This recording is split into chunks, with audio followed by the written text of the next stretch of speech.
I've always been a chubby girl. I guess it was inevitable since my mom loved to cook, and her food was always amazing. It was even more amazing when she was sad. It's a bit sick, but some days I would wish for her to be sad so I could have a great dinner. You can't blame me for being a bit twisted. You haven't tasted her lasagna.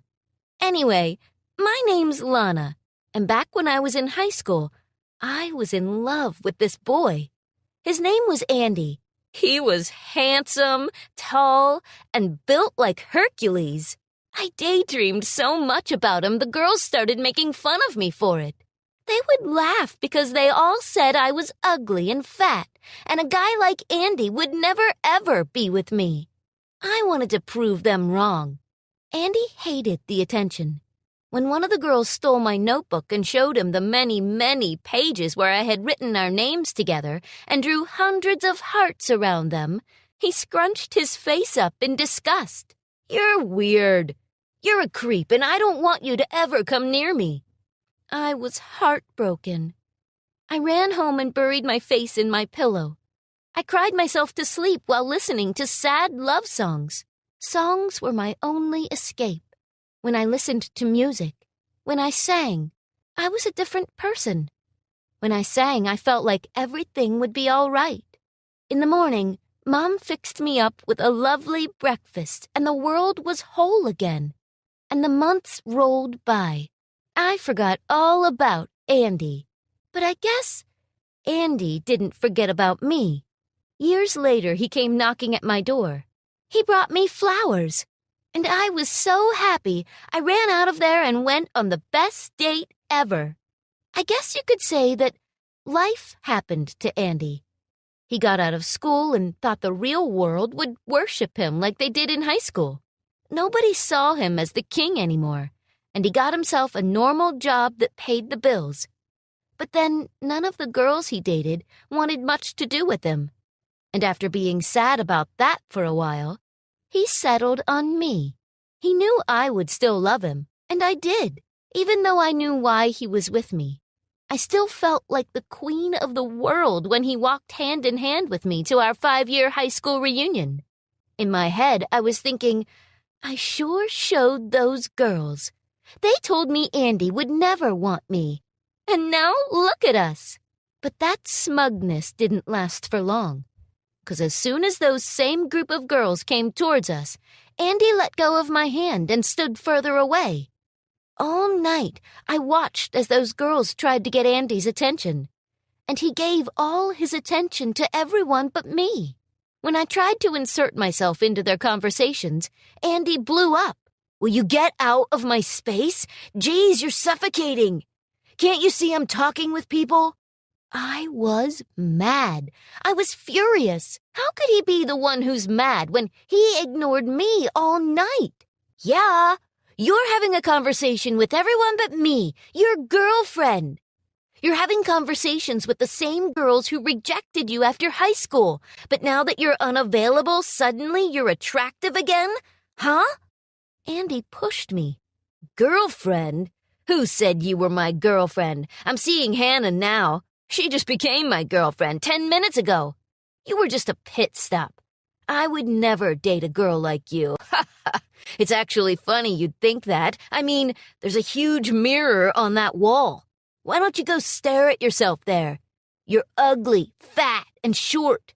Nobody would ever want to be with you, least of all me."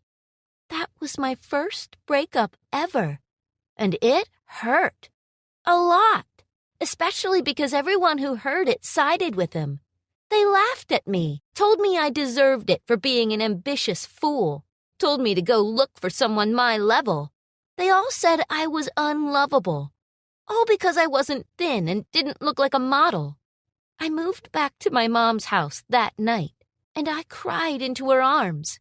She told me to forget about him, to stop falling for boys who couldn't see how beautiful I was and how much love I had in me. "Now, cheer up, love. Sing me one of your songs. Maybe that'll help you feel better." My mom always knew how to cheer me up. I sang her a song I was halfway through writing, and after, she was in tears. Did you write that? It's not finished, but finish it, right now." Suddenly there was a knock on the door. Mom opened it, and a handsome man smiled and asked to come in. "I just heard the saddest, most beautiful thing coming from your window. Was that you?"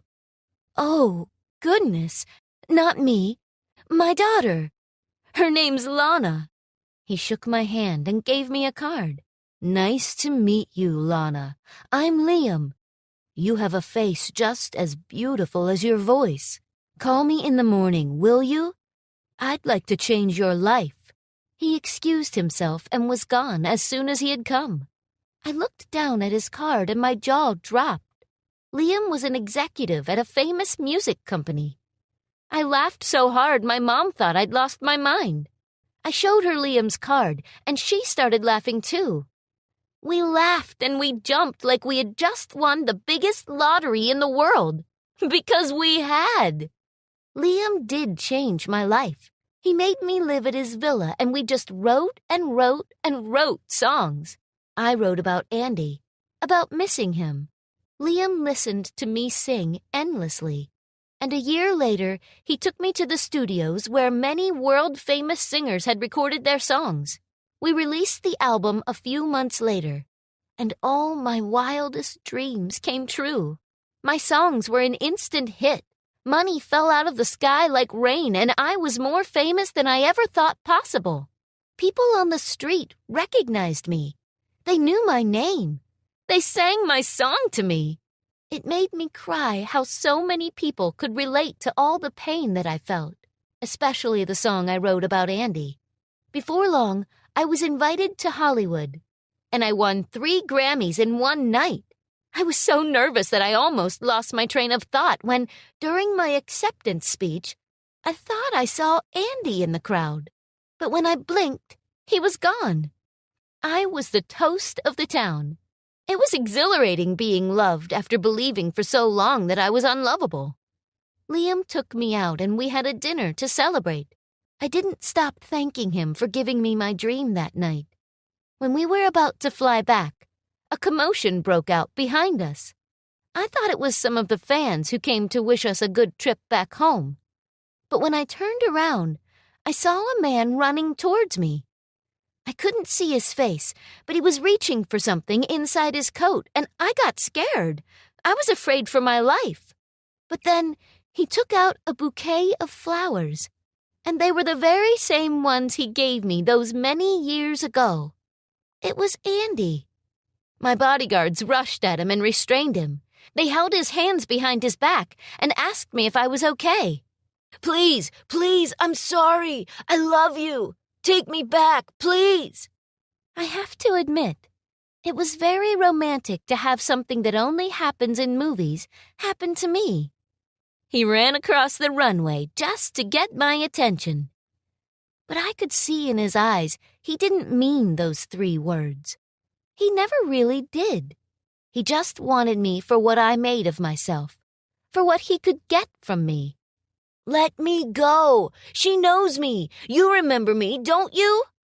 I laughed. Let him go. But no, I don't know him anymore. They led Andy away from the private plane, and I looked back at him as he struggled and screamed and begged for me to take him back. And I smiled.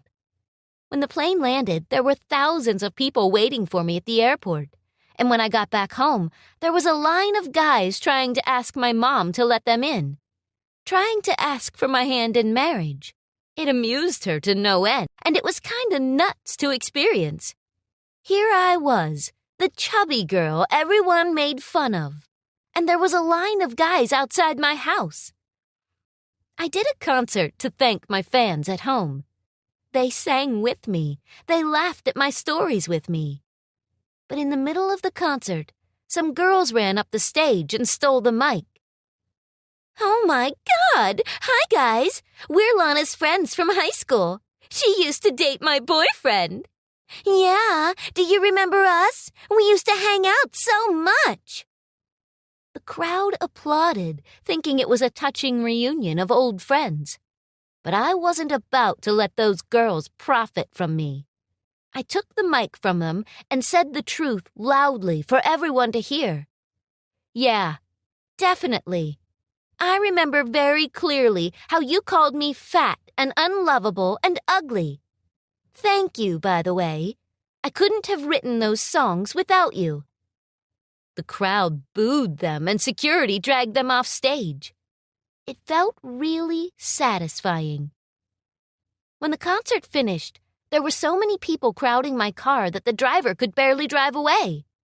Then Hannah and Mindy knocked on my window. I opened it, and Hannah threw an egg in my face. I just laughed, and then I took a few crisp $100 bills and wiped the egg off my face. My fans dragged them out of there, and I went home in peace. My mom welcomed me home, smiling. Then she pointed out the line of guys waiting for me. I was just going to tell them all to go home, until I saw one familiar face at the very start of the line. It was Liam. I let him in the house, and I took the lovely flowers he brought for me and put them in a vase. And we all settled in for a dinner of Mom's famous lasagna. I'm not the most handsome of all the guys in my class. I wasn't the smartest, or richest, or funniest. I was more like, average. But somehow, I got it in my head that I would have a crush on the prettiest, most popular, richest girl in the entire school. I guess the heart wants what the heart wants. That's what people say, isn't it? My name's Tom, and my life is like a dream turned into a nightmare. I saw Vivian on the first day of high school. She had just moved into town, and she was already surrounded by a bunch of girls and guys who wanted to be friends with the billionaire heiress. I knew then that I had no chance with her. But in the midst of all those people, she somehow turned towards me and saw me. She smiled at me from afar, and I kinda waved pathetically, awkwardly. She turned away, weirded out by my awkward smile, and ever since then, I've been working non-stop to change that awful first impression I made. Unfortunately, I wasn't the only guy who really wanted Viv's attention. I had a rival, and his name was Boyd. Boyd was set on winning Viv's heart, just like I was. The only difference is that Boyd wasn't scared of using every tool he had at his disposal as a millionaire's son. He showed up every morning with a different gift for Viv. Sometimes it'd be a bouquet of really rare flowers. Sometimes it was a limited edition bracelet made of gold. Other times it was a ticket for a trip for two to the Seychelles. I couldn't possibly compete with any of that. I wasn't poor, but my dad wasn't made of money either. We could barely afford to take more than one holiday a year. So what I lacked for in money, I made up for by being the kind of guy Viv wanted. I paid attention to all the girls' chatter, and from them, I learned what Viv was into. I heard she liked listening to classical music, so I started learning the violin. I even learned how to cook when I heard a rumor that she wants to marry a chef someday. It took a lot of practice, more than a few dozen times of me burning myself, but I eventually managed to make a decent plate of omelets after a few months. One time, when Viv was passing by my table at the cafeteria, I made sure she overheard me talking about my favorite scary movie with a friend. And then I loudly bragged that I made myself lunch. I saw her look at me for a fraction of a second, and she smiled in my direction. I was so happy. I could have floated. I felt butterflies in my stomach. Unfortunately, I wasn't the only one who saw the look Viv gave me. So did Boyd. And that Friday, he began his campaign against me. He began giving me a hard time, embarrassing me only when Viv was in the same room. He'd pull my chair just as I was about to sit, making me fall onto the floor. He would stick embarrassing notes on my back. Then he stole my phone and posted my most embarrassing photos on my Instagram, and then posted a video of me trying out a speech I was thinking of giving in front of Viv to convince her why she should choose me. And then he tagged Viv in it. I was ready for the earth to swallow me whole. But guess what? Boyd's plan backfired. Because of that video, Viv actually came to my seat and talked to me. Boyd was fuming. You could almost see steam come out of his ears. He did not take that lying down, because the very next day, he pulled his most evil stunt yet. I never expected Boyd to stoop so low. I should have glanced at my seat before sitting. When I sat down at my desk the next morning, I felt something wet burst under me, and then Boyd pointing at me in disgust. Ugh! Ew! Look! Tom's wet himself! Everyone turned around and looked right at my pant legs. There it was for everyone to see. I tried telling everyone I didn't do it. I tried covering it up. It's just water, I swear! But nobody believed me. Everyone laughed, and I saw Viv's face. She was disgusted. Boyd's plan had worked. It didn't help that I had to be seen being picked up by my mom after the so-called incident. I had no face left to show. I never wanted to go back. But the next day, my mom dragged me back to school. I saw Boyd and Viv holding hands, and I knew I had lost. I was in a pretty foul mood that day, so during lunch, when some girl whose name I didn't even remember cornered me in the cafeteria and confessed to me, I lost it. I shouted at her in front of everyone. I told her she was dumb to have feelings for a boy who doesn't even know her. Told her to get lost. Saw, and everyone heard. That girl ran away and cried, and just as she went, I remembered her name was Kara. I was on my way home when I heard a familiar voice call me from behind. I turned around, but before I could, world went dark. Someone put a bag over my head. Then, 2 sets of hands grabbed me. They dragged me towards the road and pushed me into a seat. I heard car doors slamming. Then, we drove away. I heard a whooshing sound, as if some air was being pumped into the car. As soon as I breathed that air in, I fell asleep. I woke up tied to a chair. There was one lamp overhead, and in front of me were 3 Vivians. Either I had lost my marbles, or there were 3 identical Vivians looking down on me. Hi, I'm Kirby. And I'm Gwen. You know me. The girl you have a huge crush on. We're your new wives! They all held up their hands and I saw shiny rings on them. We married you while you were asleep! While you were tied up. I am very confused. They're my sisters. I never told anyone, but we're triplets. These 2, they just don't like being out in the world. They like staying at home. So, I'm the only one going to school. Sometimes we get adventurous, though. And we like to take Viv's place in school when she wants to take a skip day or 2. Yeah, the day you posted that embarrassing TikTok, I was Vivian. I don't understand. Oh, you don't have to. Don't you worry. You won't remember any of this soon, anyway. Heart dropped. What? See, my sisters have convinced me that you're just about desperate enough to be the perfect boyfriend, and they want you. I could care less. So, for this to work, you're gonna have to first become the perfect boy, and then you'll be the perfect boyfriend for all 3 of us. Tell me what to do. I'll do anything. Anything?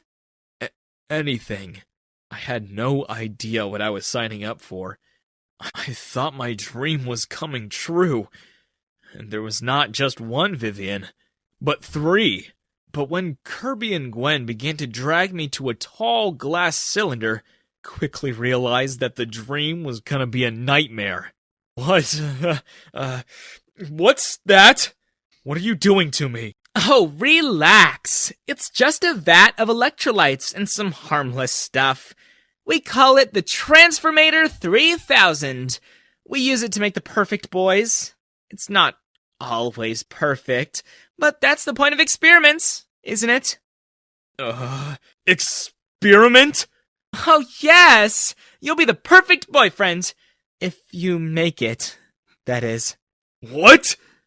She means Bruno. But we don't talk about Bruno.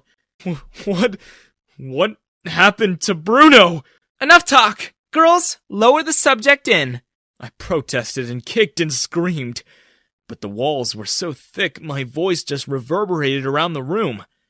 I was lowered into the vat, and as soon as the lid was closed above me, Viv tapped her tablet and the vat began to fill with liquid. It was a bright, scary neon green. I pounded on the glass, but I could tell it was too thick to break with my fists. I kicked, but it didn't even bulge. The vat was half full before I noticed, and then it was at my chin. I began to float. Nobody could hear me. I swam up, and before the whole vat filled with the liquid, I took in a huge gasp of air. And then I floated down. I begged them to let me go. They were not even paying attention. Kirby and Gwen were just staring at me, the excitement in their eyes waiting for me to become the perfect boy. Vivian was already sitting down, scrolling through social media as she occasionally glanced at the timer on the wall. It was counting down from 60, and I had 30 seconds left. I heard a loud, muffled noise. I struggled to open my eyes, and when I did, my heart leapt. I recognized that girl. It was Kara. She had broken down the doors to the underground laboratory, and she had 3 dogs with her. She ordered her dogs to pounce, and within seconds, they had the triplets pinned to the ground. Kara picked up a metal chair and hurled it at the vat. It shattered, and I rode the splash and washed up on the floor. Kara lifted me and dragged me out of there. As soon as we were safely out, her dogs followed us. Kara saw me getting captured, and she followed us. She went home and got her pets when the authorities didn't listen to her, missed her. When I got out and proved to them Kara was right, they finally went there and saw the lab, just as I'd described. They also found another boy in there. He was tied up in a cupboard. The whole thing was such a huge scandal that Viv's family suddenly disappeared. Some say they live in Transylvania now. Nobody really knows. As for me, I finally got to know Kara, and I realized I had love all along, right in front of me. I just didn't see it because I was so obsessed with someone else. I was, of course, able to reverse my marriage with the girls, and after a while, I finally got the courage up to ask Kara, "We're getting married. It's only a small celebration, but who cares?